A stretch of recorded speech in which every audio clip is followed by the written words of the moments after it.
jungle. One hot day of summer, he felt very thirsty. He tried to search water. He flew here and there, but he could not find. Thankfully, he saw a pot under the tree. But what he saw? There is very little water in a pot. His beak could not reach there.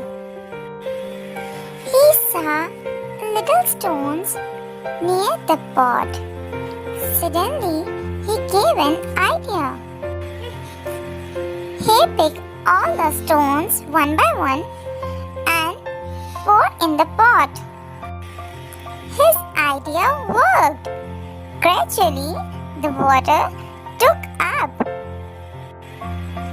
Now he can easily drink the water. He drank the water and flew away.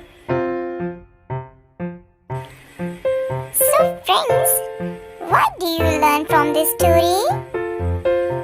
Where there is a will, there is a way.